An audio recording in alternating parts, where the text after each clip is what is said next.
الله الرحمن الرحيم سورة الشورى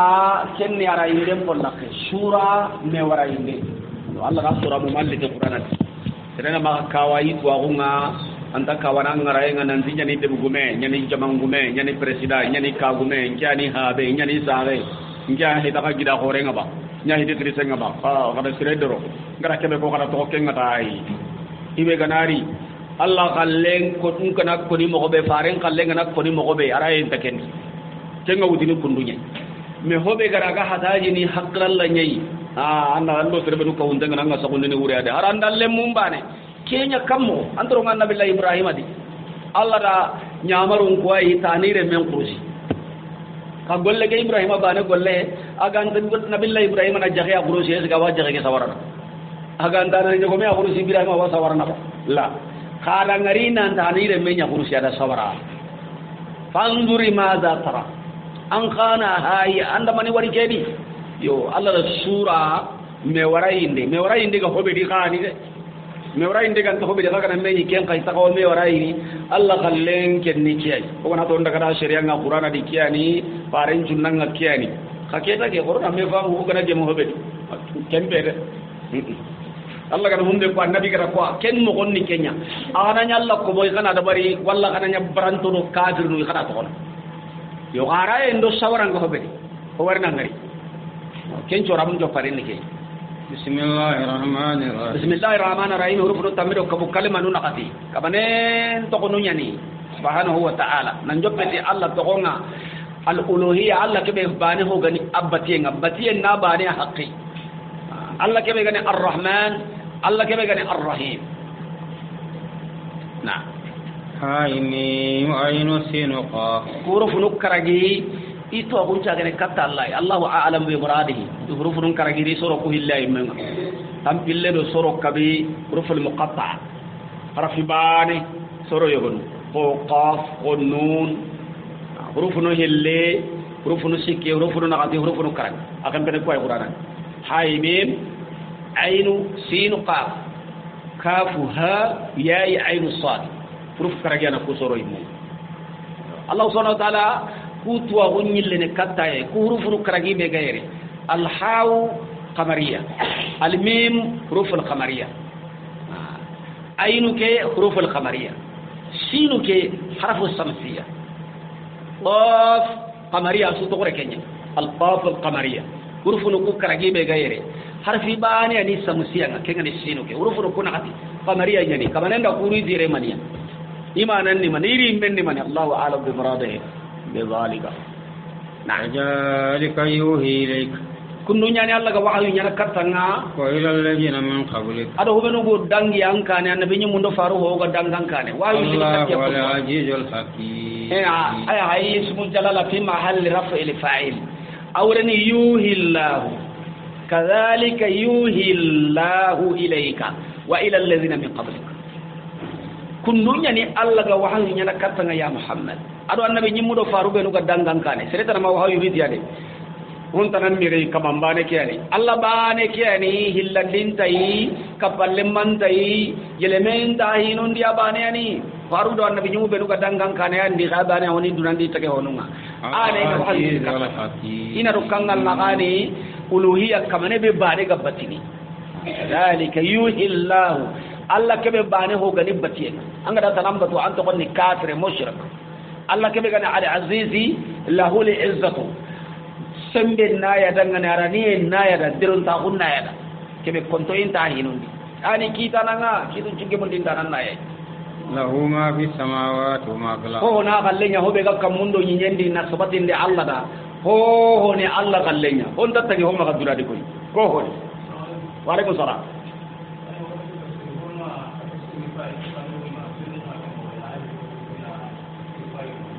طيب فاعل كيا مانام باي الفاعل ورا كوكا تني فيون دي نانتي فاعل هو كورو تو انت هراول وذا فاعل كانوا كما هيتنا فاعل نيا كد جمله ناري فعل وفاعل ومفعول به فعل في كبه غنيا فاعل كوندانيا مفعول ada maninya golle kenya manikam kembere kita fa'ilu nari haqqatiya filu kedo fa'ilu inanya muqtar nani wa anganati kataba li muallimu kataba filu mali al muallimu ke hay ayanda sahande ke yi karime ire mushkalan dan taibu fa amma ire ko agati ire yuhi agandi kadhalika yuhi Allah wa gandi karnime na kadanya yuha wahayu lini katanga kundwa kona wahayu keritini inati kera jumlatu i'tirad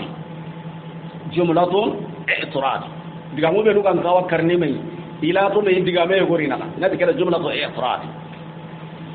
kembere keta golle kenya nganan nari koni konda wahayanna ko kedda bari katanke muhammadu yuha ilayk wa ila alladhina min qablika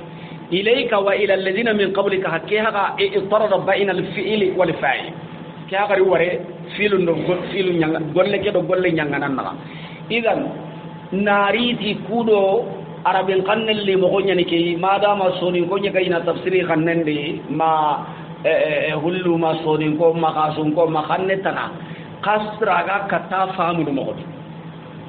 ko haga dari mo godi kadhalika yuhi Allah jalli karam ko tafsir na be ganari ci kundunya gontai amma qur'ana yelma kundunya ne yuhi Allah ga wahyu ndenya na ilayka katanke muhammadu wa ila alladhina min qablika ado kata sorobe no gankane kudo na diga men na kati famini khakan nendi wara rabin kanne ke dari mo gonni ke mushkalan dan ikun kanne dari mo gonni ke awa famini afamin tan juani kundu fammo ko kan nendi nari di manna filu kedo failu ke tokki me yona kata famun kadhalika yuhi Allah o kudri kada failu na de kedigame atimma don pay makane o kana fixé nun karanga ina ko mari kellay nadi failu makane redir digame ke ado hobe ga timmene me yalla ga famnu dredi kengo kane awutan nan daga kinyai onari hina kankara onari jumla itradi ake khara ko honday kenta kontene nan janda qur'ana tabdili anda taghyir ba anta kontene ke له ما في السماوات وما في الأرض هو والله هو بيقى كموندي أدو هو غني دا سنة الله خليه هو العلي العظيم نتونك كلمونده كلمونده ني هو ناوري العظيم نتونك غوري أنغا خورو مغا أن الله غوري نغني أنغا دو كومبو ندو رغا ورغينده أن الله وريا كوي to Allah ure to Allah nyamarundi maka du buga Allah nyamarundi maka du buga ko ma hundi maka du bu du baka nyamari en no gondi maka du buga shari'an no gondi anga horo an Allah kallen no gonya anga ube wutu kam mo go sudi kadde bendi ka jamanendi yebo konna ngure wutu kam nga Allah be gara ngure wutu anna ure akoy miri du yanni maka yang kanti yanni horo konti yanni buccine al aliyu huwa Allah al azim huwa Allah na تكاد السماوات يتفطرن من فوقهن كم مكي وتنتونو يتفطرن نمبوغي كم مو تنتونو نمبوتو نمبوغي بوغي ikama kamun bo kama abuto ku komonu ga gollu nyana lay nambral la ramna yakadun kota hudo mar tambala hudo bari taga hogoro ngalla maka kumma mene akoy ago masala ampa ba an karammo an gida kakiri shigore ado ya wa mai kinna kusa loho na kaka da dimine nan tana killen kina dai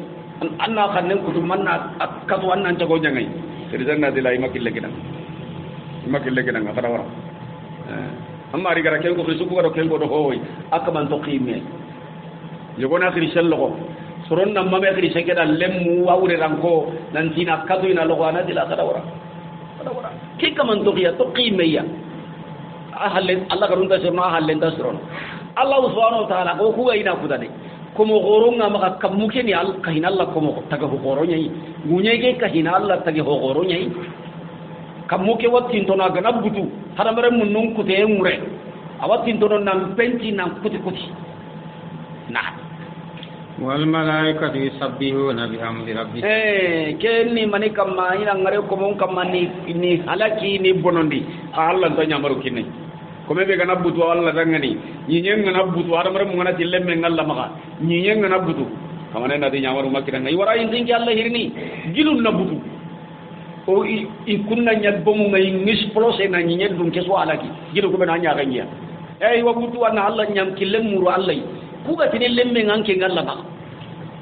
andunge dai kunna nyabbo mu may esplos sogoru bare no kondi nar duda su karana sankina juri kamane ta gille kinni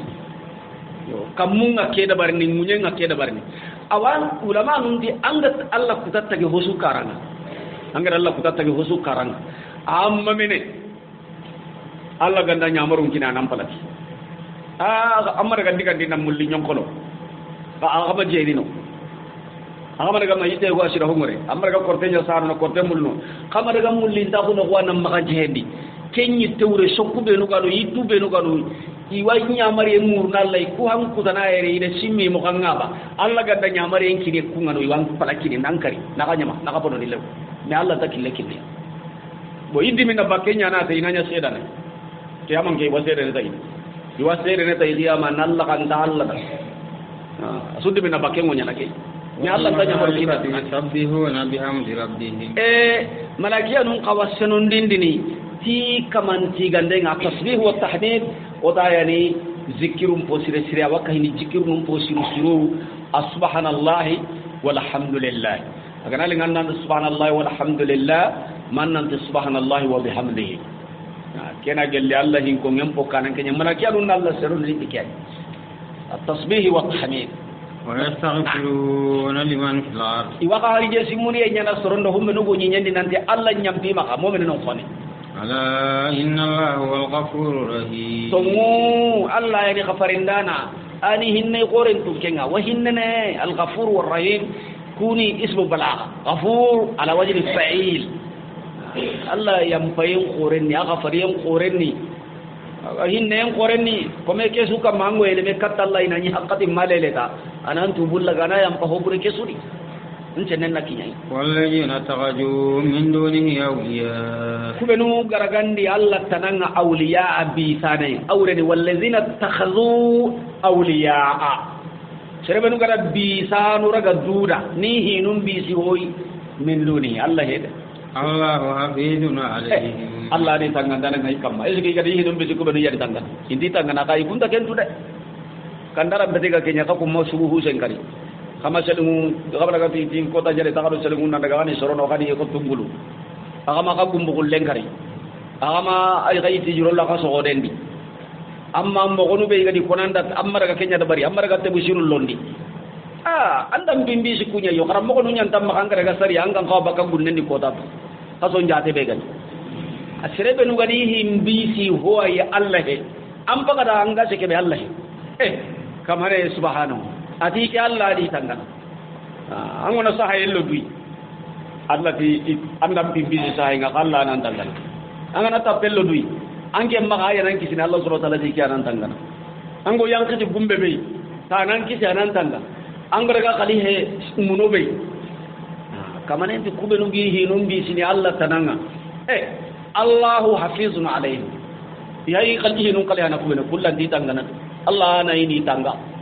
wa anta alaihim biwakil ange muhammadu hidi kama bisana la ambi sintentia inna mafaram na ko kijandi ndana nanga na kinyandi na bangandi na hatam panci kemun di tengonga de wa kadhalika wahayna ilayka qur'an kullunya ni hoga qur'ana wahyu katana arabin kanne nyani tunjira ummul qur'an kuda annade bumma gongo kenni makkanta ke ngado hoga nuga tetunga dunande ben kutte suni ke makka ayena ummul qur'an alla be kiya ko qur'ana no gon subhanahu wa ta'ala inna awwala baytin wudi'a lin-nas alladhi bi bakka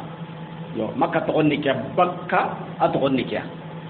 yo makka keri kam mo diga men ga be ngaken kenya Allah to onni bakka wore hari alkaba ta gandende annabi alayhi salatu wassalam awi nga tanji ke do sinon cikki quraish ganya ta gana igra kara ken ta gande qisan gabe ni qigo kinya supasma ke iganya mulla na supasma ke kara taguma jenya ida ke ngara boy anta karne mo kiri gidu yi sahandengia da gidu ngari gombongu mani me sahandengia sahandu ku benugia arabin kannu he parce que arabu nullan ti tar annabi ibrahim he ti arabe anda arabe nabi ibrahim arabe he ismaila arabe he bo arabu num pay dudam be nadi ismaila nadi abule arab bo arabu num ka habani ismaila kam ismaila he ti arabe ibrahim he ti arabe amani hajara ni hatam binni comme igra comme yare ke be kini sarati to ko binni comme ni ken hatam binni ken ki sang ka da benni ay ida sande ke be gai quraishi gali gidu kuma ni gari bagandi sandu be gai kullanti kharna ali hudi anu nyang kati kharna ali hudi anu be no kanu ida kunya ri dina ko be mbugu sandu ko kunya ndi kharna ana iya bakka gide so bagandi gombang ni suyi makka ato kon ta handen nay bakka kahini sande be kutengai yo ato kon ni kay bakka al iya allah subhanahu wa ta'ala di inna awwala bayti wudi'a lin-nas alladhi bi bakka ayna ummul qura duna de ben ko tencuna so de be duna de ben ko tencuni o kan nandi so de be wa ma hawlaha duna de ben ko tencuni makka fonte ti da kana ko de mare nyano na wa tunjira yawmal jam'i la rayba fi kudo anak gongondi yawmal jam'i meñi en kota kawmande en kota kebe asusu go meñi ni tagi honcu go meñi ni ken ko tanta nyana sere halle koy haramare men curi jinnan curi malakiyan curi jidu honcu sege donga ganke ahoro khenda fo bucine yonki nyaga ho de anga bere dinadiya yonki nyaga ho di kullu zina si sa'ila ango bere dinadiya ankara awanga wulli tambutuke ngo nyana kana shirmunu be nuga da mexini fuñu be nuga da mexini ku be nuga da mettoni ko be nuga da mebboto ko be nuga da mettaki i meno durum na kana ka tambulun to game to ngungan take be maka to ngumen tambonda tugan kun kibare na nyemeno malla ga do be nu bakka kundi ga nyana janna dum ko ni o kunda banu be nuga sabat mahinga likinya hada bare mu kenta nyana sere halle boy antanya na tage ho halle tage ho yom kinte su kullu nafsin dha'iqatul maut Allah rakiya yonki nya ha go di an kalla an cere ne kalle ngaba e wasul li niama da wasimani yamo ho go kalla Allah nan wulini ho go wulini ka an wude ga nan me nyiran kiyaman bira yawma al-jama fi fikanta ken ko tadi de fariqun fil jannati jama yo go wal jannati ya rabbi Allah ga do ko ken jamai wa fariqun fi sayyi jamoni hilibane yo kiyama daga no hilibane yawma yasduru an-nasu ashtar san kay mun nyana kiyaman biranga daga no hilibane na jama wari jannati jama wa sa'iri jahannama di jamoni ko hilibane Allah ga do ko jama sirenga ta edun kono na walau salla wala jala ummatan wahida aganda Allah kana nya sunya jama bane nga nar janna bane taga asuna golli jar janna kuro en golle nga asuna ro janna asuna nya dina bu walakin yudhil man yasa amati akumbuan Allah saga wasira rondiri re ine mandi hinne ndi aga serebe mundanna allo ndine mandi anallo ine manno zalimuna ma lahum min waliyyin wala nasi to nya mundanu be no kahiran na uni sagonya de mandanan ta kumma ga bisanan tida anti maka min wali ijihi num bi sino be kengi defana ni asa ni dugutan di Allah ken tano de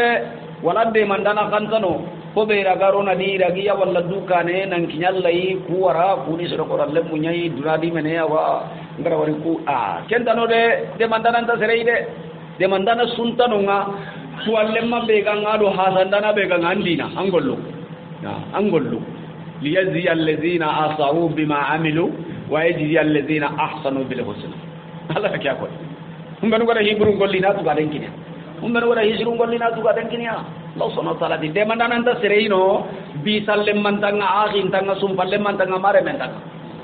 أم اتخذوا من دونه أولياء أمانا نمي كل لغن دي الله تنانيا بيسانو إذا هوتر نوا كتا إليهم بيسكون غاني هلوكون كتوني إجيب بطا kengani shaytanun dong bunano fallahu wal wali Allah ni bisana komeni hinju bisi Allah wa huwa yuhyil mauta ana burum brandini huwa ala kulli shay'in qadir aken Allah ni radi tenga ho sunyangen kama honta kanyana wa akhtalakum fihi min shay Allah subhanahu wa ta'ala terinka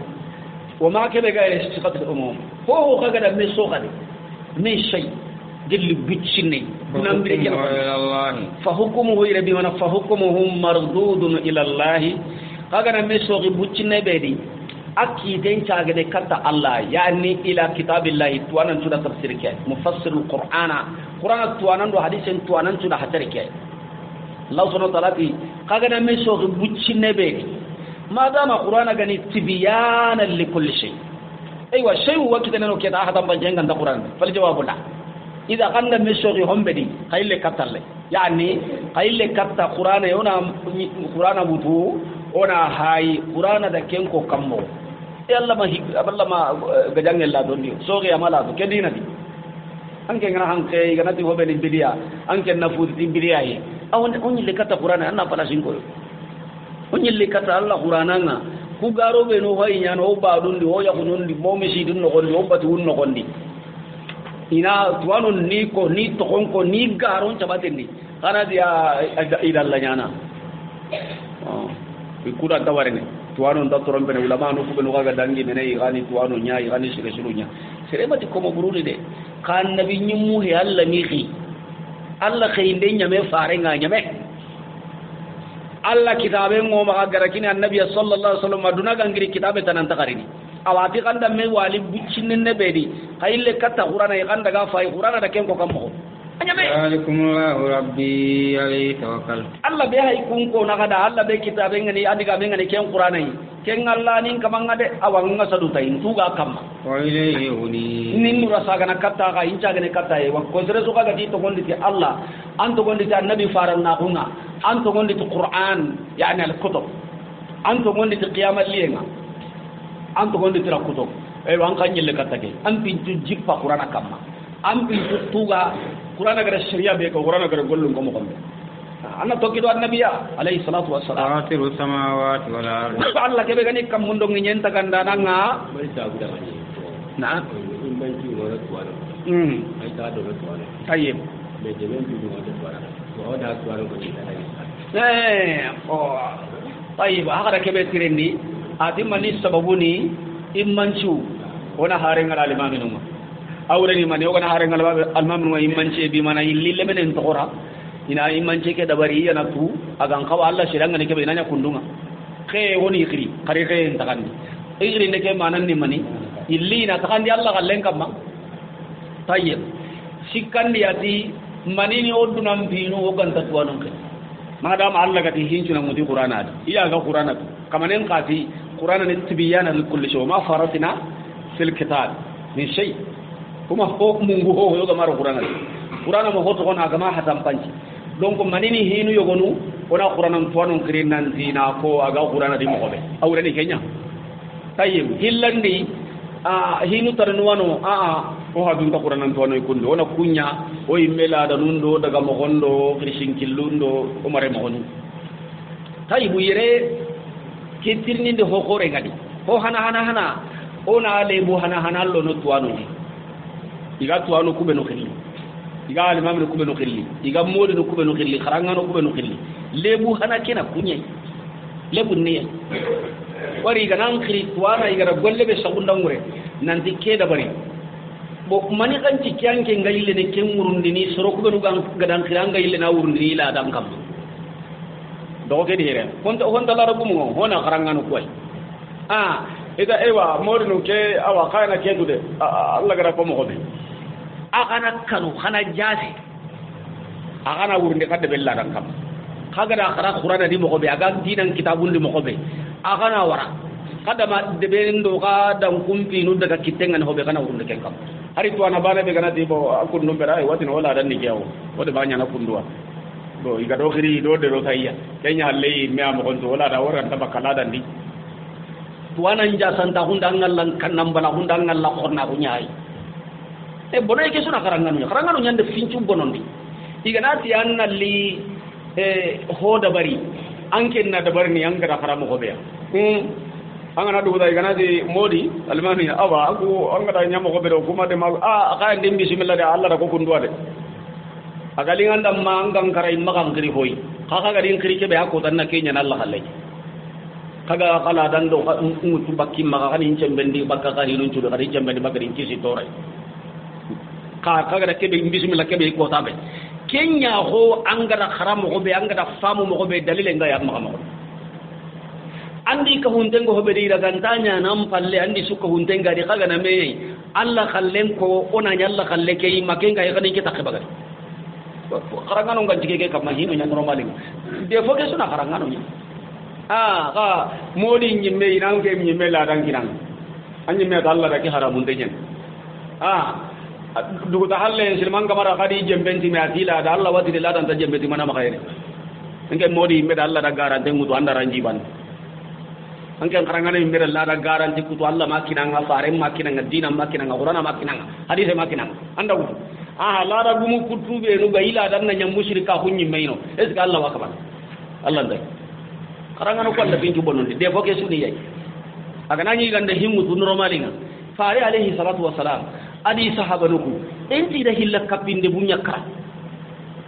de be ke su imasu gaja de be hilla kapinde bu yogo no kayrinde bu yogo no ganari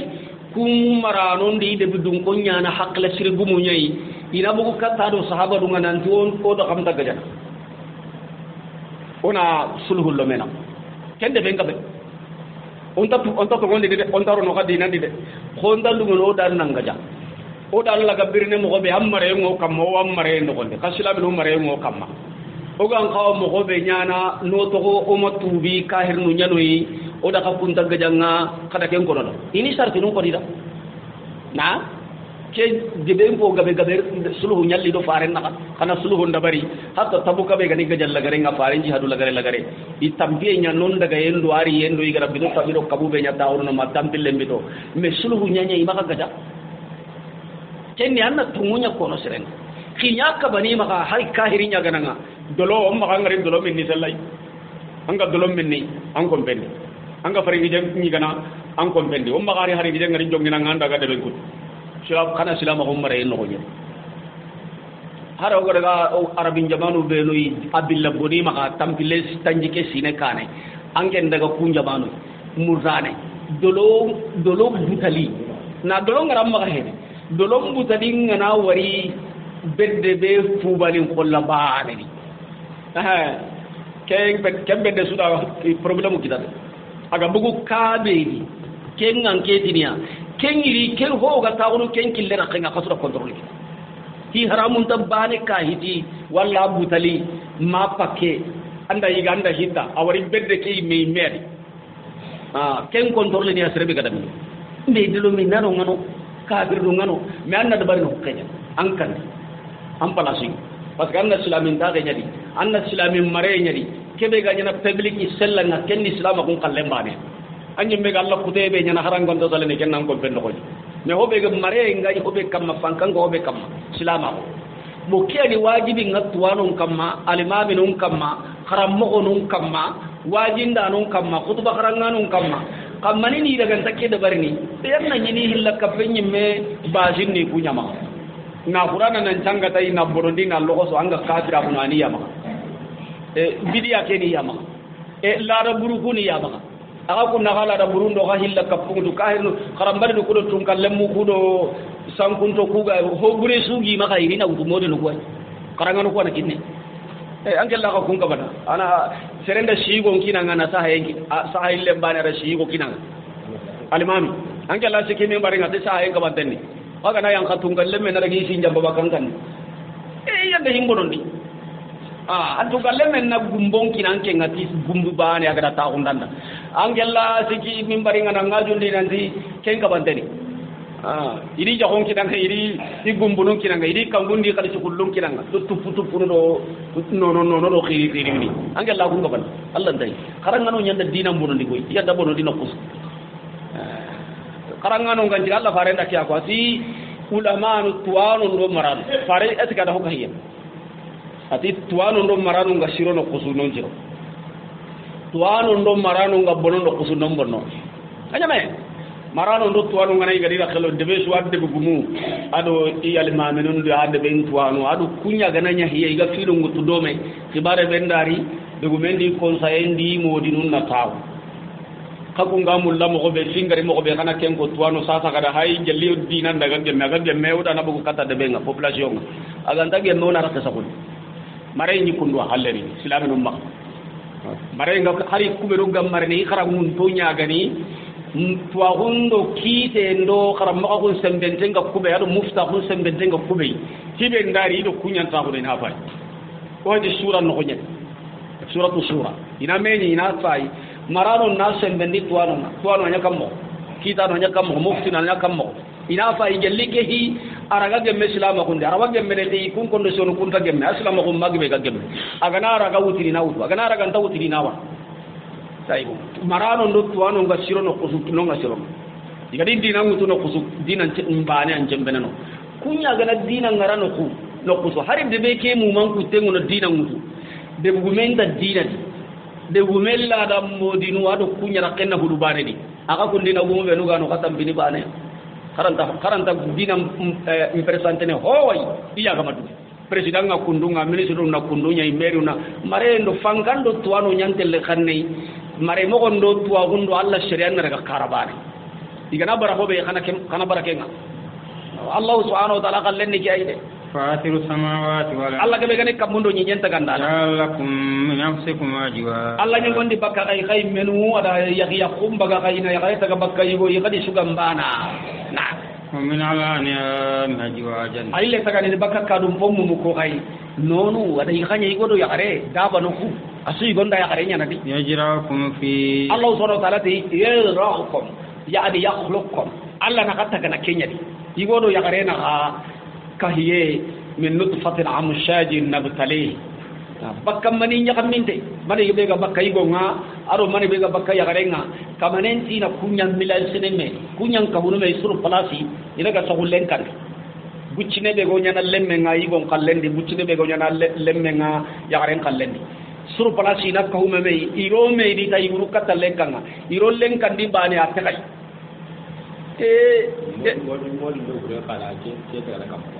tay modi tay ana sanku ta ko foke benyan de wari ken ko be haka koni kundu sere lo rawaye ba sere suro rantayre ma lemme bakam mani nyati mani bane ntanya na lemme mani num pilli ho bakka kunya dina ko me na nya lemme ti Allah dunge ngabe ezenillah igaro lenkan di bane atekke hari bu bane le mani lanta tahile lenkan aro bane atake nyame Allah ka bako kello ta bane rawanya lemmu hilya arawanya lemmu sikiya ko su gada mugu sahante ngaru jamane ke diri ya ganya lemmu kabiya sun ko ken ko kenya ni lemmu kab ya garu karagi do igu nakati aga Allah kada ke kabako be nyakundu ya gare hada mare men ya gare pangkan care en kan bene kya haga di sukini kya gare ta bane saranam pangka hangka anta dangini no kabu anta ga bada gini ke nanya no tammu do hillo ken daga ana ga be karago tummu kabu kasu kabi no gonna ga bakenye aho gabe ni kenye lemmu sare tanu kabi ga ha gabe qali kenya ko asu laysa kamithlihi shay'un Allah subhanahu wa ta'ala ni sukahu mai ni kini ya garenga ga di sara hari to ma mugunan ti hokara hinade son ko to ken ko nyane ya i webirene le nyaru karagi le nyugo kat modi ra wakenga iga tele sere benu sakata nan dillemme kella wakenga la kunkun ni kahir no nyani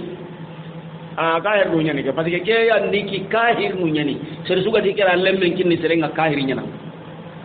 Allah ga tike bani Allah hobe sere be gana tira wakenga am pakada Allah kuta dadi tallah anke kafir bane serebe ga sagai nan dan karawa ga kinyanga nan takai talla wa yanna hokini an kai meni kafiri hari be ga mak kinyanga ibe ga sagai nan tarawa ibe an ka kafir Allah ga ti serebe an to ho yi Allah bane ga ibe ga na ken sabatin dindu da kafiri nyan serebe tanaka ga na sabatin di tagi hoda an kamani kafiri ibe ga na sagai kafiri nyan parce que kesu dal Allah kutan Allah garandi na qur'ana garandi na nabi nyimme garandi serebe ga ti Allah wa gara anti annabi wagarna anti qur'ana da konne to nguve kahiri nyana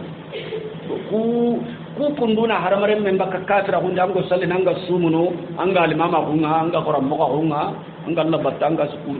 murondo ke anani kafiri nya ngamba di enta harbane sornanga Allah subhanahu wa ta'ala laysa kamithlihi shay'un ati honda ko Allah mo mani ko do Allah bana Allah do hohon taban wa huwa as-sami'ul basir ayani mukana ki ayani Allah na ka toronga sudi aya ringa sudi hol ntalla da gunne honta da hukkai atoronga so kanen aya ringa sudi lahu maqalidus samawati wal ardi kam muke do nyenyen ne man karle memmaran Allah da maqali ne man umar liman yasa awar jagem bayini yani na yiwa siren daga na gamu na siren awati qini agam mun da na ibi adi da kan ciqi ko innahu بكل شيء عليم أكين الذي توانا قرين هتي هو النسي هو قد الله توقع كما كنت رسالكني كنت رفقني شرع لكم من الدين شرع لكم الله كلني شريعة كلني شرع لكم من الدين الله الدين نياغدا كلي تيغامي مورني كلي غام كاغوندي غدا الشريعه قال الدين كان دينا ما وصى به نوح النبي الله نوح وصف الدين بيلنا يعني اول الرسول فاروانا النبي جمبو كانه كهو سانته روايه غري كبي غدا النبي تيرندي كوني فارون فنا اتي النبي الله نوح الله غدا اي لي تاتي نوح والذين من بعده بنغر من بعده نوح هل اي ني فارون فنا donc nu ga wasiti hobe kenne ke dina nu yele bari auhayna ilayk ado kebe ko da wahayu katta ngake qur'an awre na wutu annabillahi nuhu na allah wara anke muhammadu be ganu farel lagare farum banan ne no boy na allah wara anke muhammadu be ganu farul lagare na kitab lagare ngo kinan wahayu banan ne ngari ti kebe dina bana kebe asu da gari kenne ke din islam wa wasayna bihi ibrahim ado ga wasi annabillahi ibrahim ayi ti kebe ke igat na kebe da igat ni ibrahim kebe da abul anbiya ina khilliki ay annabi nyimmum faaba wari leñu ko filla Allah da wari daga kunyay isma'ila wa ishaqa annabi nyimmi suka bugu annabi Allah ibrahim halle do faare do kitabe ya subaga so hono wadi ata do ishaqa musa wa isa ado annabi Allah musa ado annabi Allah isa an yaqimu din Allah subhanahu wa ta'ala hada kunyay rigaw annabi Allah nuhu na annabi Allah ibrahima annabi Allah musa النبي الله عيسى محمد صلى الله عليه وسلم ولو ادم يحيى كبه غوي كتنوه يا ادانك كوني كونجرو هيلي ادو ابراهيم ادو موسى ادو عيسى يسرو كرك ايه تنادي اومينك ادو ودا الله دو بيرغا ادانك نارغانك محمد منكا ودا كلا الله ورغانك نا ايه لغي نوح ايه لغي ابراهيم ايه لغي موسى ايه لغي عيسى ken dina ni kanni nanti kada dinan cikinde kada dinan cikinde kama ka hate bakkame dinan no gonde dina ke baniya ni Allah ni baniya adinan ni baniya kabran musikina ma tadium agusa goro hilla kapanun kamma angi khilli katta ke tauhidan na gobe tauhidan na hun qoreni hilla kapanun kamma de hilla kapana kebe gama ka nanti kemmanya amburali ana hita ke goreni hilla kapana nyimbenga ke goreni hilla kapana nyimbenga de kabura ala lil mushrikin nanti serebe ga yitten kunu serebe no go giden kunu serebe no go gumban kunu ngata hada bare mungo hobe batta gabe yelimu hollo droko bati hon ko gabe gabe nyana di jagan jane ramu ko ngati hobe na sidi kandi jaga hulle namma ka mankeno nanti kenna kenja gen jamba maka hotana sidi anda ho gore ko nada de sai gume tani sahun tumbugu du yani buyani fita anda ho ko daga hu na ay menga de kabura ala al mushrikeen humbe nu ga gumbu hulle karni iga jagan jana hulle karni iga seli murundumbu karni sine su kandara su lo hakkadi do bugo hakkadi su nanti kunna mburkendi ina warata manya garinya ni hilla kapinya ni ina wari hajunga shirono kabra alal mushrikeen kan korno hilla kapana nyimbenga de anta tungene aku sa goro hilla kapana kamma angi hilla katake tauhid be nanti Allah wase kati Allah ta wase ke hunu batana nyimbenga de ho kiti sokondenga woni Allah he har qur'ana suga yimmendi esrum ba ina qur'ana mu man ntanga inda du da gara qur'ana tanga gara mo kebe maga kenya nyille ne gundonu be nuga maga hillo sikwani kinai anadi sasa ke ndaga gundo mu anati muno batana na muno batengara muno nkilenya gani ho inna antana wara Allah bane wasi anda ho kona da ada unhu ata ke hu muni haklenda buru ya ma jo pangade Allah hada kenya koyre farun do annabi nyimma tina wutu gella annabi la innohu nalla wara annabi sallallahu alaihi wasallama asudo ke tauhidiyal ago sokoro hilla kapanum kama angi gilli kata ke tauhid bi anyi kama ho gore Allah yantabi ilayhi man yasa Allah wa sere sugande de kata ke dinai Allah ga sere be kannani anan mutu anan sugande anna dina ke wutu anna sagai anna biya kama kenni kama nan sugande je ilayhi man yuni awa sere ga kanana kata ibe ga sagane da nyi men tudin man yunib anca ga nan ngani hinu be du danni waranna sage Allah nan kanda anande ma dinan na sabata am baklen dan condo mendi an ngani kubenu dan namungiya namunga su anna su to anda kuta su di anna tu maka men Allah gaye te gumbagande do korosi do lomo do bogumo ko kenta kan tilen di keta ko tam binta na kasum jate enta kamaka ko tan jate enta kamaka do iwange mundo ya karen kama antu mafesu muno batanun tampite itam pinto ewa ho karta sikki kiten وما تفرغوا إلا من بعد ما جاءهم العلم إما حتى بكا مينا تقندي مفهوم بالله توغونغريا بغيا بينهم كن كانيا يا دان تاغوا إنا غباغي كمبرندانغان يا دان تاغو سرهون نتاندا تي حسدان حسدا خدا parce que iwa faren to ko yi kitab don dokon annabi nyelagare iwa makan kutontu iwa kisanuntu iwa tagu manjuntu nalawara tuano hilli be hay sasa anke inga kebe kammat tuana tanagari agatte he na qur'ana ay mutu nanta kabantenya ni nandaga pare padi sikendeng tang mutu ta kabantenya ni bidanya ni hilla kapenya ni hari karam balinga tauna da fam surtu anke angarangana me maninji kanga balla ina ga jananti garenya ni bagiyan anya dan tahundang kawadun tahundang pasidaw e ganya le to munda sankinango ang me karangana gara-gara ko e adi dalile akurangan ke nyimme hakkale keda netinan tadan ki adi tong kanta du ngene ang gibna gajana nambugu sella ngana gaja maninda ngara ke balle maninda ngara ke gajangi albaghi ang talbaghi baghiyan ya de do kemperandange do tomballe ado hasidahu ke sabu dangani ko same soki kenya le to munna quraynya wala wala kalmat sabarat min rabbika tongui ati diga me gamma same nangirang kamanga nanti hilu dukun tenni kata sati to qoran tenni gainga kite nyina ka tongu me gado garagu me dalla nabi alla gada nyina rumbe nu tuna hinu notte kenya na kata ki haqqatu hulana ay kata ke datti hulane odo kenna ka goto ane o antanya hontanya na kenkane kenya gada nyi gahe annabi jimundo ka herno manyi dalla nabi to munti do garante maka wadalla nami kada me fuzu ta Allah na to muntende magare nyin ko lanna kare me Allah subhanahu wa ta'ala di walaula agam maka nyiki Allah gada hinul lakutu kata haqqati to Quran to ma gainga batte do batte to mundo gare ngana me so kita ina to munya de man wa innal ladina urisul kitaba min ba'dihim to beno gada kitabe en kay mutu serefana dangin to ku halle minhum murid umma sikkadi gelli kitabe kedi murib asikan du mantigani keda ahli kitab ya no keda annabi Allah Musa soro kube no gari gara tawret an qaranat wa kita imo kondi isikat annabi Allah Isa soro li linjili serebe no gari na qaranat wa kita isikat ay wa qur'ana ho kama kunnunya ikoyi illa soro kube no urisul kitaba qur'ana ga yin kolla be di lenki asikante ngo Allah bindi asikante ngo tawhidindi qur'ana yimbe ga kitu kube no kono ama safiya wore qur'ana ga hobe no kababi nya qur'ana ga ni hobe no hedi tongu ya wasaqiya daire ay me wanyana kungol ludo kuncu se kanu do kumpel du imman ko nga mana ni ta ko to nga mana ni de mandano nga mana ngari jaman falijalika fadiu ay Allah subhanahu wa ta'ala biha kace su kam makrindi kenya de falijalika fadiu mani hoda falizalika na udu gelle annabi nyim panon do kitabi hanon Allah waranga suga krindi kata dina ke be Allah bana ko kebe annabi krindi kata kenya de wastaghim kama umar annat telengon nan ciki ko Allah gadan nyamare bo be seren dalla nyamaru to kono nanti toranda nanga banga kutanda nanga banga sobotenda nanga banga seren Allah galle to kono tikenga ai ati telengon Allah gadan nyamare mo be sigipting Allah gadan nyamare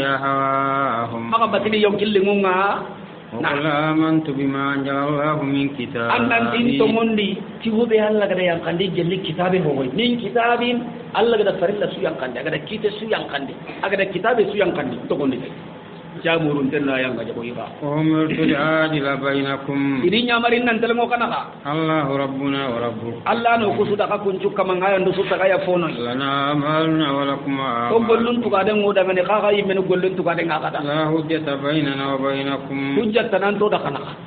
naam hujja sigindi taran to da kanaka Allah wa bainana wari mani dangani Allah wa kaw man de nyara na wa ko ta nyogo su abira na ilayhi almasih lagari en nakata Allah wa dangani Allah jonni ko ta be ana to mun kidi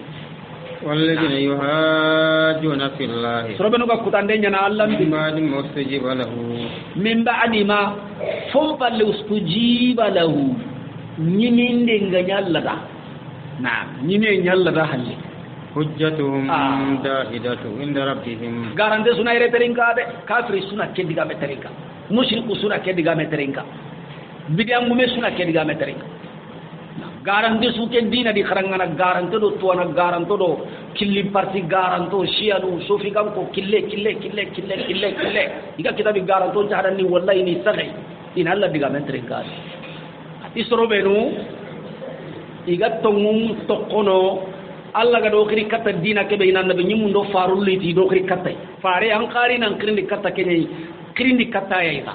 sire be no ke dina nyimi e nyanga yi halle fare ngari makka alayhi salatu wassalam ado ke dina ga bugu nan krindi hana na ma sire kita ada surunu be no kita makka yi wajibi na makka ta ga ngara na ya kun to kono ni re mun to kono ni na burum to kono ni tun kalle ma hun to kono i galle ngani ho yi makka nam buradi kubenu ga garen kamma iga sabata kamma kunyandi na burumutu ni so ngunyangutu ni tamaringalumutu ni nyogomongutu ni kangundi kalsinu doke dina soronni ni dina beda halle ke ta Allah ga kebe ko annabi nyimmen da wari suratul nasr idha jaa nasrullahi wal fath wa ra'aita an-nasa yadkhuluna fi dinillahi afwaja sage ke da kabilan krisenya di kabilan nangilli nari tubi jamani mu manyangilli nari tubi serenyi mangilliti duyi ay menari yani kahira hunko ana tubi nimbadi mastujiba lahu serebe nuga hinda kendina ga janno hujjatuhum dahidatun inda rabbihim ihu jallam puntenya ne Allah bangen huja sugi maka sullam puntenya na asungare kair no huja sugi maka alam puntenya ni alhudur wan nasara kerto ndo katoliki ga huja su ko no igati wadalle suri tini asudalili garante asudalili lampunte silama o kay meno gondo kubenu go silama misiru ndo qur'ana do hadith ngi kitandi igo bidian killu do garantan killu do hilla kapin killu kamma igo tini lidi dalile su asudalili garante e diga ke to ngumbange ina to ngumbange Allah subhanahu wa ta'ala di alayhim ghadabu butangi kamma walahum ajabun sadi yangan kata ngi kamma yangan kata be ko tengen waranga da kada bumbugo no kusu tuana barande alihudi abunni kenyi na tongundu na mbare na tongundu na gori na tongundu na nyange bakay serenna kara nan tuyi na famu dunan pido dunan daraja do dunan nabru kite do ando soronna maga warene yanda kada bidum ko maga sogi daraja maga baganga ya nyambere bere ne sasa ngana di killu ko haramun to ni nanga ka pa biya ngade ni nanga ka sunna gumu ngade ini da Allah ga ngade lembura huda anna tokkidi batte anyimme ga kebe kharanna garandi anna bare jama be ga kam manni to kono keni komenda jazanta ngade yani ken tuwaro tuwawona barande Allah buttu kunye al maghdubi alayhim kadi rata alayhim ghadab Allah butte nyangan katanya ngajabe ni kun kama sere suga nakarage walahum ajabun sadi yangan kata ko tan yida ngani kenni jahannama yangan kata Allahu allazi Allah ni tungkanga anjala alkitab bil haqq agara kitabe nyankan di tawwa kenno Qur'an ado khencende Qur'an bil haqqi me ado balance nyalli ado misanu nyalli ado balance nyalla ga to mundo garen kancene ko sirendo hobure angana khado khibare be ganar wona walla Qur'an balance nyalli Qur'an ni balance nyalli ando diga me be garando kite be garando khibare sugari ona fitana Qur'an balance nyalli jelli to ngun karanya gana jite to ngwani garen karanya gana jite ando ko be gari gariani Allah gari kenya ko no fama khatalafutum min shay fa hukmuhu ila Allah fagara ho me wali ho be di kada barab Qur'an balance no gondika Allah da Qur'an ke yang kandi tongunya ni aranya tongui nanya kenca doi nanya kencenda nai tongundo garen naga halal ndo haramen naga kudo na hosira ndo hobure bogumedi na tongundo garen bogumedi daga dallamu urno kama kinya Qur'an iya magara Qur'an so kuli suro ben Allah ta qarib man nan tu ini noti ke gari na kusu Qur'an de Allah ta ka ko ro fare ngade o ma yudrika agana tu wa ma adraka awaken tafsir wa ma yudrika akwa kunta kinna ai kuma yuzreka akwa husunta kinanga annabi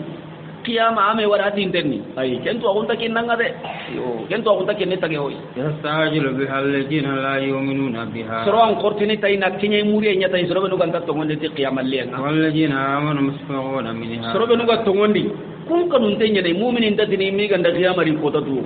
kun kanun tenya ni ibidu ko to yenya na inalla batu karamana du korosi kallen namba gari ni ka hira ko kam ويعلمون أنها الحق يوتونو ننتي تمنين كنا تونو يعلمونها بدلالات بينات وبراهين الصادقات أنه الحق dalil ndo dan kana gondo prewu ngakite ne kumma nanti to munya wala Allah gara ko nabi gara kinya ndibane to munya kuma kanari yenyi ko beraga kata sire kisine ken ko ta toranga aga aganye sababu nanda ini to hammin da uti genga ala innal ladina yumaruna fi saati Allah subhanahu wa ta'ala ti serbe ko kutandenya na yumaruna serbe ko kutandendo sikkanyi sikkan ntenga kiyamal liendi fi dalalin kenna nya sababu imme gada kutandenya di kunga sikkadi iwa sankuye be da tengane bakato ngunga Allah latifum bi ibadihi Allah ni mo mo onte tun kayti ko monga ya yawma yasa awa sereng wari jagana aga mundana serbe wari jaga huwa al-ghani al-aziz ani al-qawi kamane nyani tun ka sembendende ko me ran Allah kanya na koy tagi horan ta kanya na ta kanya na al-qawi ani tun ka sembentenga al-aziz ani tun karaniya na honta kanya na man kana yuridu hasal akhirah serbe kana anga la khara su kantenya mo najid lahu fi hasi aywa Allah subhanahu wa ta'ala nazid lahu o jiri nde nyana da kaman to kantendu ka wure ne ibe ga golle la gara da amurunde honne la garai angana wasa'ala hasayaha la gara ga kit ne man da khairin go kitane ti golli sire be angana bucci ne be dabari ona gabe nji dai na jidan da mo shiri ko be daga ta kananga man kana yuridu hasa dunya ibe kana nga duna so kantenya muro nuti minha ona kini nda kaman nga gelli duna yo yanga kebe muro da ta kitade ona yo ko kinanga tan tam ti tan do te lai ghati min nasi aywa anda kenda khiyaman ko tan Allah kharadi min nasiri gelli min nasibi gelli taqi taqinda ba Allah kharadi su gani hamira tahinya duna an gollen dan do ko tayin su gani an kenna duna kita da ana sere mu ko amaga bi ke Allah ko be kinde gara kini duna ike ke ngobe kita yi fo ike na brenya kita hari gam biyiniya anta jahannama sere be gatti ike ke duna yi fo yi haraga nyana ko tabane yi fo ike ke nam maria yi fo kune na limena ike ke hari gam ko menela garaya yi fo ina ke yagari kenya dia aka manta tu de anta la garatu antallatu amala garatu annabi da kiyako ati kahirin gandatu agar nali jannan neman titirin to ati jike bakat ati silam mu'minin no nyimme ka ganda jahannama tu haqiqa inta urno do ari janna ide Allah nyaga den kiti jahannama ida atu inte serabe ko wakile nayya amma tu de am lahum suraka wa sarau lahum min adi ma munun wani dai ga dibatu kahinallai sharau kunga da kille nyangi dangani gelli dina kenokon malam ya dan bihi Allah ga madunga de kebe ki amu yere bi mana bal anga to kenga be nyana dina islam ko kenawon am lahum shuraka kapalle mo ani maga ida surara ga ni batu jinna nunga kundi shaytanu hada bare mun nun yimbe ka kundi ida kunya ni Allah nui kunga nati kebe ina aga de de ina daga diga harami maga ina harami diga tinji min jete wajibi wasatiya diga nati ina Allah kutai wa kutai ida honu tananu abbatu ni sigandalla sigiranga kunyanda sharia no nyani daga ni dina keno gondi dina no gondi ande mina din malamu ya azali bihi Allah o ko dinam bayda karam ko garanto ndo tuwana garanto ndo imamu garanto humbe no karangen ko kidi migara kitabe jafa iga jama gore kane kenta nyamene lenki kilenga be gabe jama gabe ngadi battenga kunyana sharia no ndo laluwa no ko ri daga ni koy iga gollini dia di dina nya ina sabati ndi maka nanti dina nya ni ananya Allah dungan tenta dia amu guna bi mana kalmatul fasil Allah ti fotam panjen diga men ga he iga ti finun dugun dinia katanya la gudi bainahum kida nya ni na ba batte do batte wa innal zalimin lahum ajabun ali anda to nya mundano kuwari yangang kata diginte ngida alimu amma mante yaman nyangang kata janama yangang kata adiginte ni le tara jalimin musfiqina mimma kasabu kiyaman ko tan anga to nyangundano ko walla ikkanun tonjo tinto gelli hobe igata golli wori am golle i gollum bogu kurenga hon tanda hokkadi haramare meken ko ta ala nafsihi basira anyi me ya kanye balil insanu ala nafsihi basira walau alqa ma'azira haramare men me ya kanye du ken ko ta an gollen dan ci hinju bogu awanya kanye yo Allah subhanahu wa ta'ala ti kam wa huwa waqum bihim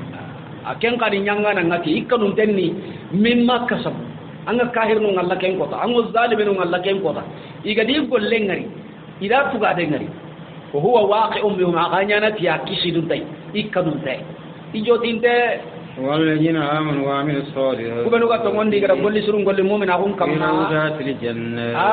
قوم الجنة قارون دي روضو خاري روضات جمع مؤنث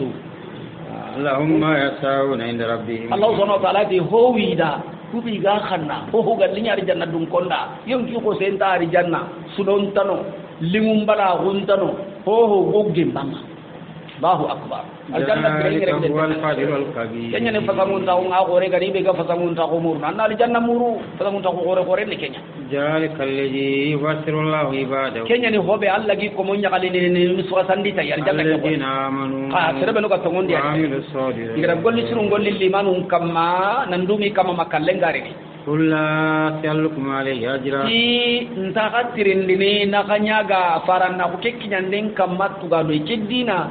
anna golle nyana Allah na tugade kida a gellan kaga na tugade nya murai gara tuga bana nya mede gara an kile nyi wujune adi de gode kida ngan tugade ne ganyi haranga perdanga ma gode kita tugade tam magalla ne de annabi nyum musulo faru aga ni khibaron ko tine ma sa'altukum min adri in ajri illa ala rabbil alamin sreme ngana ngara golle nga ken an tugade na ganyi anga nyana kuminu da an tugade ta kun humbe garanga golle sreme danga golle nga tike da bari annan tugade muru no kenye an wara tugade muru no kutana anda ga muru no tugade ganti ma Allah subhanahu wa ta'ala ti golle me ga nanya amma nyati Allah dina ke golle amma ngan ni nyati Allah ya an tampi khafu yo mu'mina wa ga nati amalu salihun khusu Allah be ga wara golle nga aga tona golle nyamo ko be ona nyaali halabe anani mu'minu no nyani da golle nyangi mo kon ida nya Allah ga قل لا أسألكم عليه أجرا tin takati gitirinde ni tugade farana ko kitande kam إلا ay المودة في الغربة Allahu akbar ganda kanuye illa lil mawaddata ganda kanuye fil qurba kemurun denni de anda warara ke ko annabi dangani wori fara samanto hari kahir nu kudi kahira usu hari fil kapano kudi fil kappa usu inyi no hubane tangana annabi nyimmin fo gabe hara suru ku gana barai angu kahir no ngalla aka bilando waddam benda sumpun chorondi iga hasanati sumpunga asumpu guma ko khado engia annabi alayhi salatu wassalam atif Allah harake qur'an tanji imatu gado tirinda kay nan to ko inga dawa be urondo kiye kana tuga de kini ngamma tirinda kay de me khadin kanu illa li mawaddata fil qur'an ga nyonya o yadi maremu o yadi tawmeda quraish ndoke kayani mai makka tarike kayani mai al-arab kayani mai kada ken kanu yen cikin kamma na ken kanu yen na to hona kasu kawin pakken tanda sumbuke kanu yen na to hona kasu anga hakken tanda kamane ngati la yarqubuna fi mu'mini illa wala zimma indala hidu tangana mu'mini di indal sumputangana di sirenga korogoti dina gume mureta aga baranga tan dinanya haram pa bandan gani aga nan kita wangkar haram ma gani haran jaga habinya gani aga hesanga bana nan karni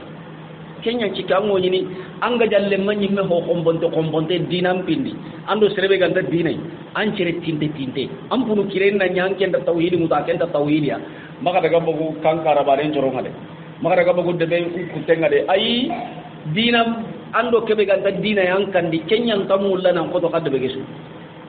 antu ballema illa lima waddata fil qurba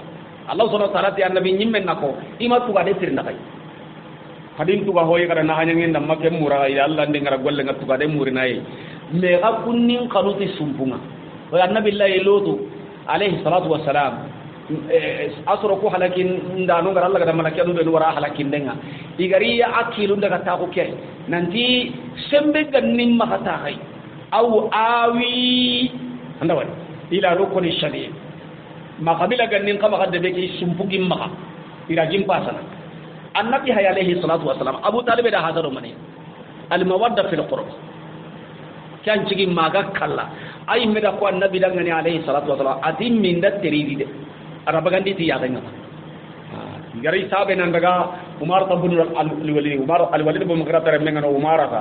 idaga kenya wutun allah kini abu talib ti kelebe daga anna ke horon da annahu alle me kan nakino muhammad ona kali aga do lemme anna ke maraba ten na ke mu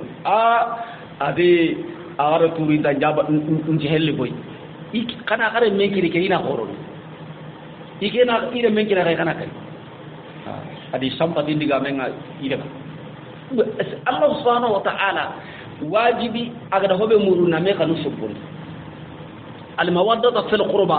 antum palle manga nani tongun kamma haranke nga hiti tongu ke dungei maga bagay kahin po gabe gabe Allah gati inna Allah la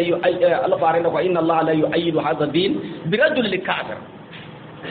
Allah wake dina tangu tuno ko yogo na sembendi na dangorai tisran kahiringa ora kenga roga di kahirin jamanu naam ko gaji santara linta gandi itung ganyi go ke me mesini islaminya kenya na dangallo silama ko man ara gane silama ko gege silama ko nyana magay ikun tunganyi go nyimme di keni islaminya ay mena dukil islaminya kenda dangallo silama ko ngano nan toraga be bogo islami non kam ha yimbe gadi kahirinya tayyib al mawaddata fil qurba keni qaida qore nyai an wo sirenga Allah ndar ni misile de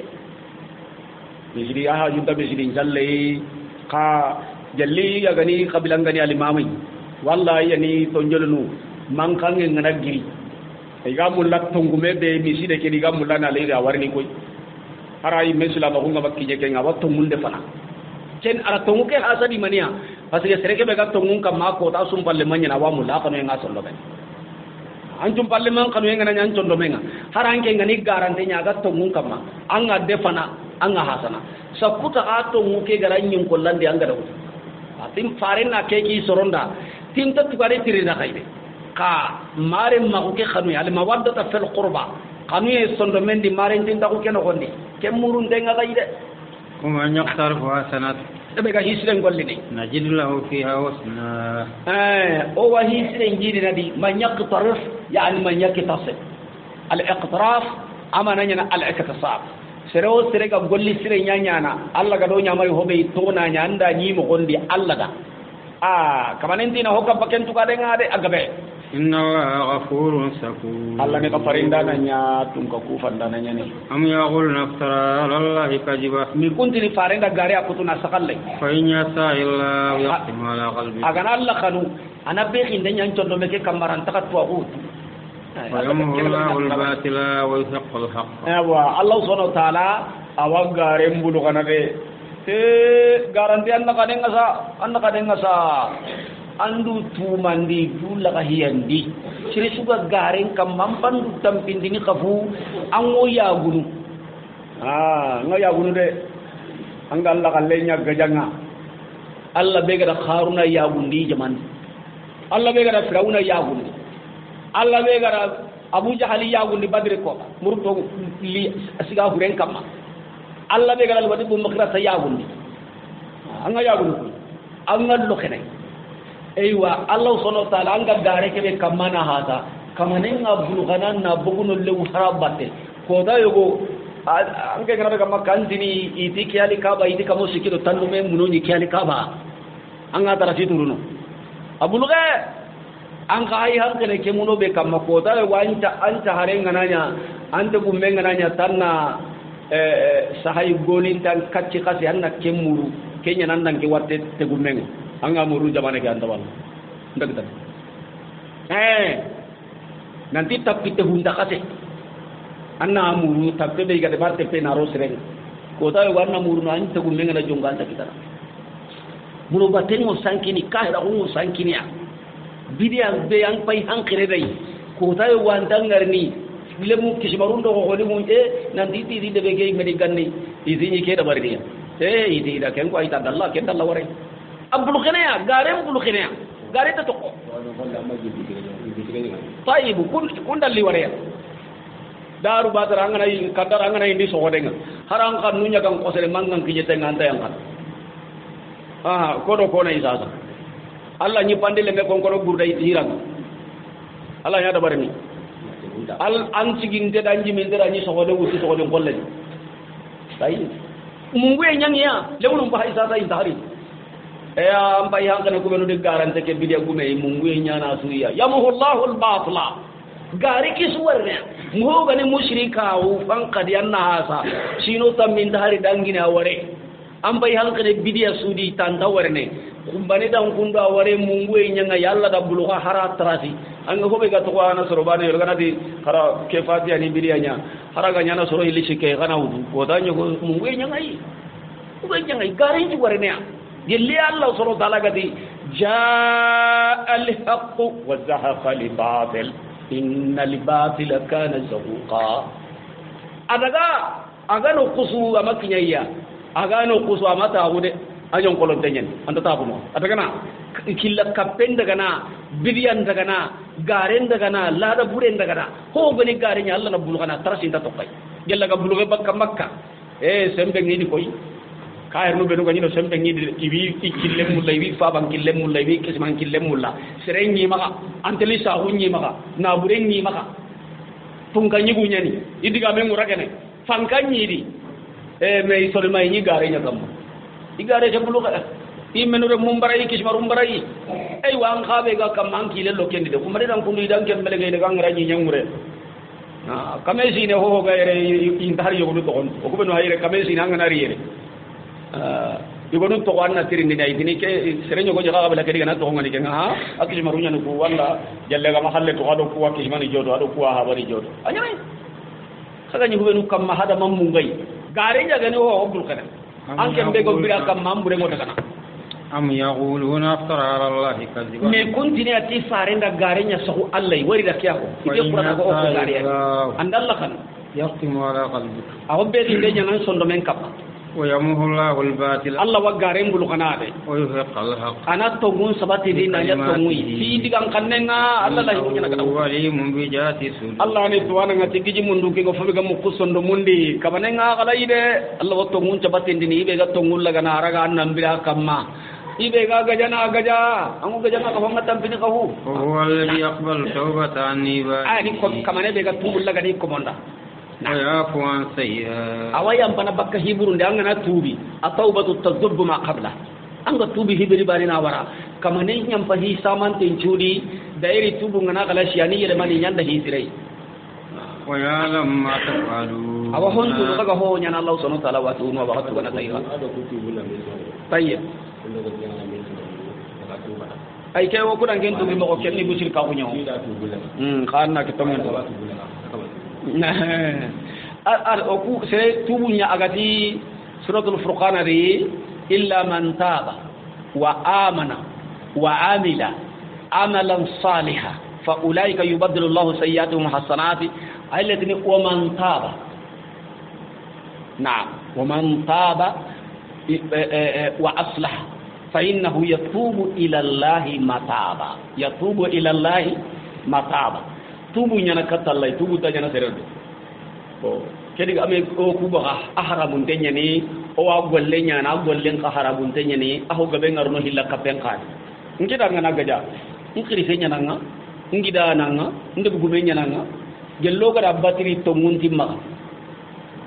anna nyille men din ko ne nyimme no ge mundini ay ino ge mundinia kamanen to ni ge mundia wa in ta'ifatani min al-mu'minina iqtatalu suratul hujurat فاصله بينهما فإن بغت إحداهما على الأخرى فقاتلوا التي تبغي حتى تفيء إلى أمر الله فإن فعت فاصله بينهما بالعدل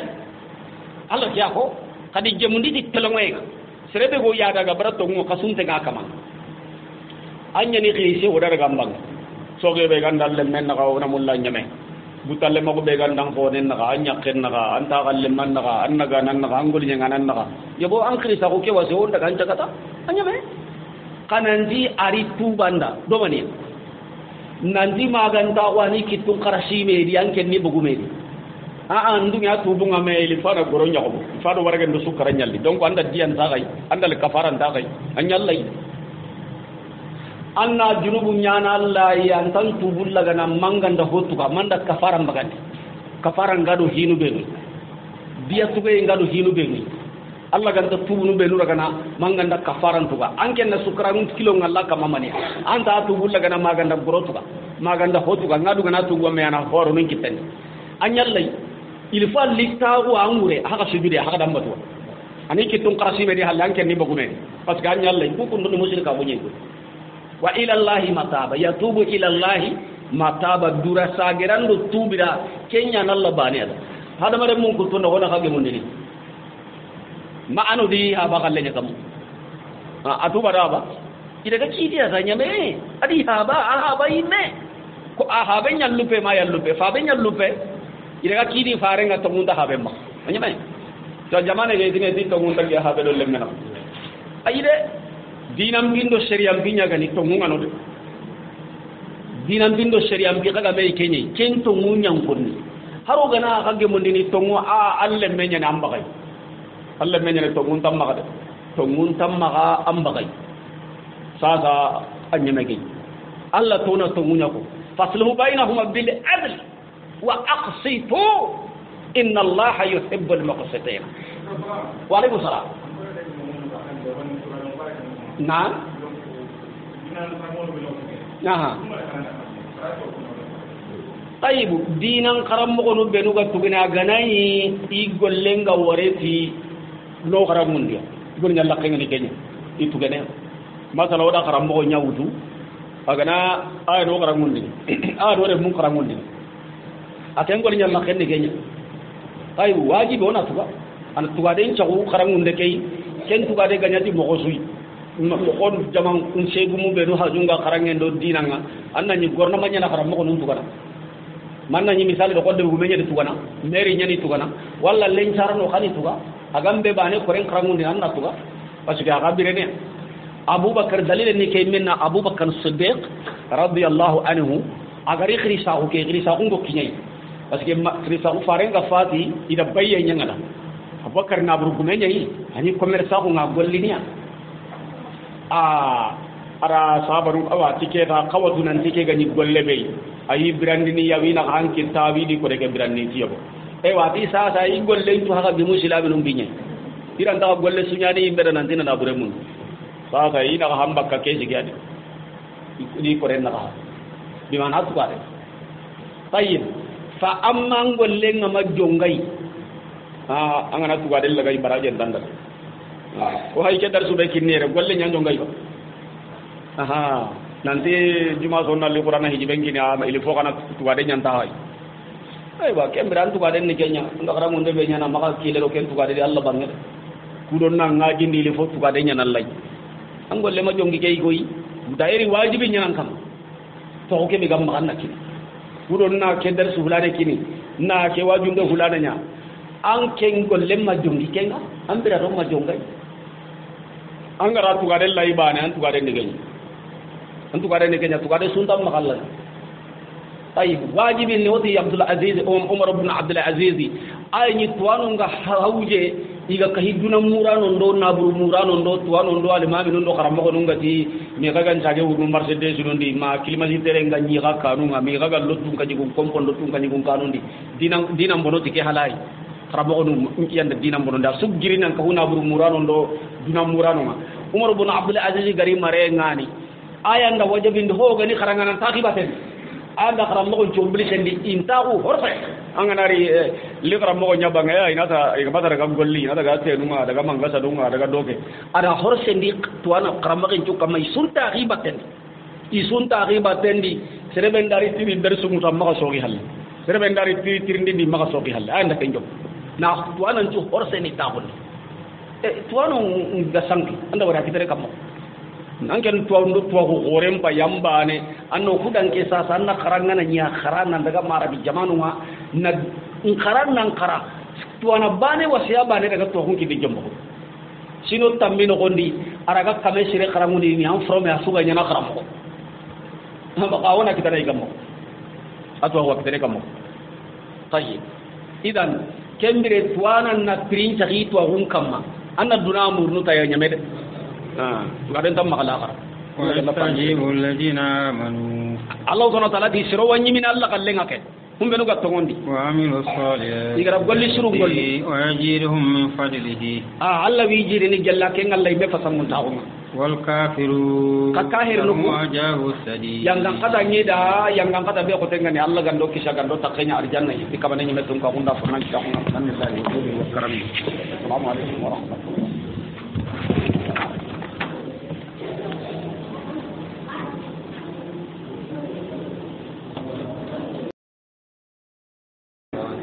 suratu syura